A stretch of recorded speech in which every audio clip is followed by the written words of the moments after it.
Hey everybody, welcome. Hey everybody, Mike Honorud here, Navigators Real Estate, and today I'm coming at you for two reasons. The first part just to give you a market update, and the second part is going to be talking to the home buyers out there, those specifically that are renting and maybe want to buy their first home. So stay tuned for that. Market update basically is that the real estate market in California and north part of San Luis Obispo County specifically is on fire. Things are going really fast. We're seeing multiple offers on homes, especially in that starting price range of $300,000 to $450,000. As of this morning, there's 122 homes have sold in the past 2 months in Paso, and there's currently 135 for sale. And those vary from price to location to condition. But if homes continue to sell at that rate, there's going to be a massive shortage of inventory, so values are going to keep going up. So it's something to watch. If you're on the fence at all about buying a home, I'd encourage you to really consider it at this point, because as we get further into the summer months, there's going to become more buyers, especially as kids get out of school and go for the summertime. That's when the most aggressive buying is taking place. So if you have an opportunity to get in now, it's possibly a really good time. And sellers, the same thing. Sellers, this is a great time to sell because interest rates are still low, so the borrowers, the buyers, they have more ability to purchase more of a home while paying less interest. And also there's such a shortage of inventory, the competition is really high. Supply and demand says shortage of supply, higher demand, higher cost. So I want to give you that little update. So the second part of this video is I want to talk to people who are renting a home and you're a first-time home buyer.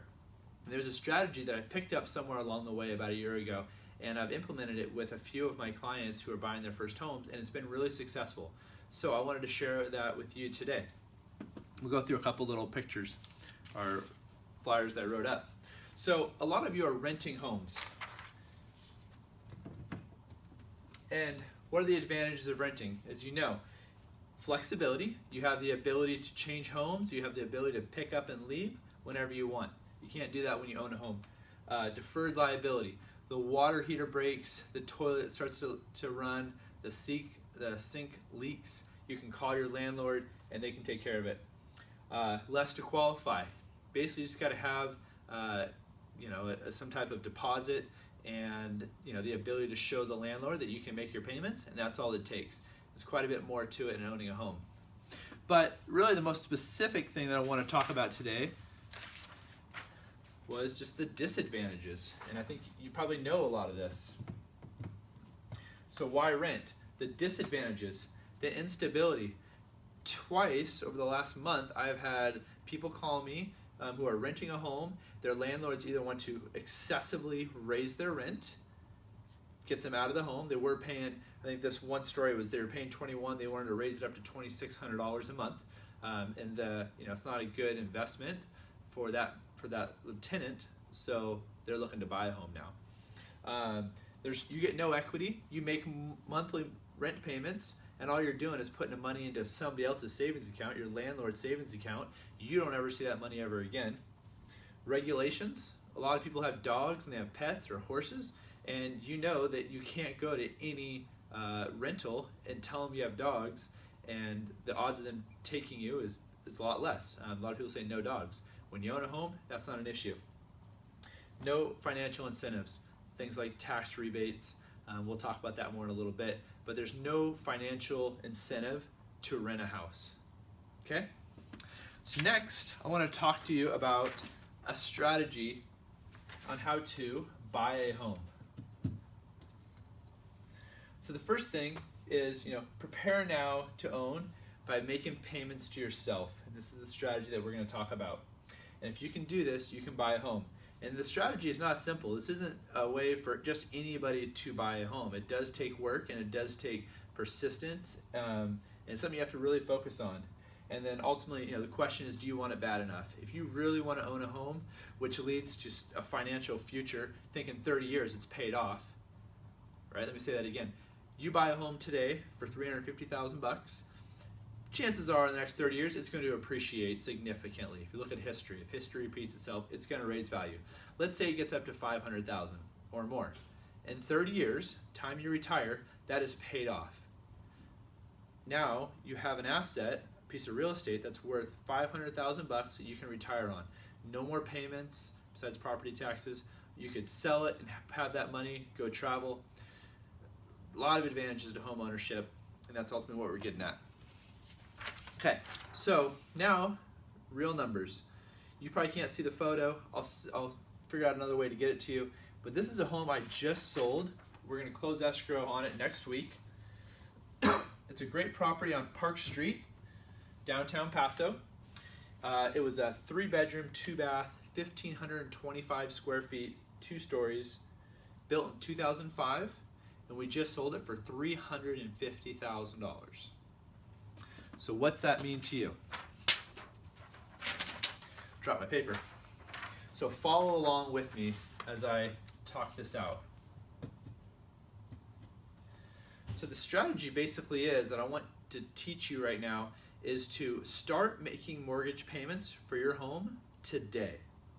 I understand you rent, possibly you rent, but start making a full mortgage payment today. So, for example, if you currently pay $1,600 in rent, and if you say you wanted to buy this house on Park Street at $350,000, the mortgage payment would be $2,364. That's with principals, interest, taxes, and insurance. That's everything. The difference between these two numbers, $764. Now, the strategy and what I'm suggesting is that if you think, God, I wish I could buy a home today, but the only thing that's holding me back is the down payment or my credit, or whatever the story is, start making the full $2,364 month payment monthly. $1,600 of that goes to your landlord. You got to pay rent. The other $764, put it into a savings account. Put it underneath your bed. Put it to a place where you won't touch it. If you do that for 12 months, you're going to save $9,168. Maybe you don't have to wait 12 months. Maybe you can buy a house sooner. Do it for 6 months. You saved $4,584. That money can be used to cover all of your closing costs when you buy a house, or it could be used to, as your down payment if you need to. So notice, you pay your landlord, but you pretend like you're paying a full mortgage payment, and you just take that extra money, put it into a savings account. And if you can do this for 6 months or 12 months, then you've mentally prepared yourself for this purchase. Because a lot of times it's not just a matter of the loan officer saying, or the lender saying, yes, you can afford this, here you go. But you got to get ready for yourself to make the payments. And by start doing the payment today and saving money, prepares you for the payments. It prepares your costs, for your down payment and closing costs. It's a great strategy and it really works. We're going to do another example. So currently for sale is 831 Crazy Horse. They have it listed for $417,000. Okay. Now, let's take the same strategy. And maybe your job makes it so you can afford a little bit more money. So the rent is still $1,600. Mortgage payment on a $415,000 house would be $2,843. A difference of $1,243 a month.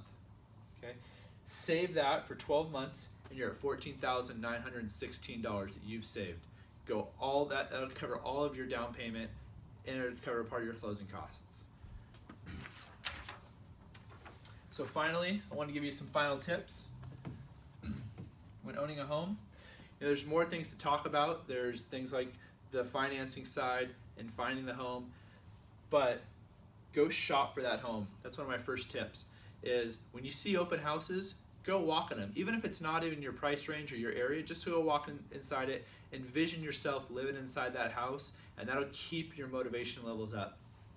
Talk to a lender. Before you do anything else, talk to a lender. It costs you no money to talk to a lender, and they're going to be able to run your credit. They'll give you a quick snapshot of your financial situation, and they're going to give you advice. Pay something off or don't pay something off. They're going to tell you how to consolidate your debts. They'll give you so much advice, and it's all free.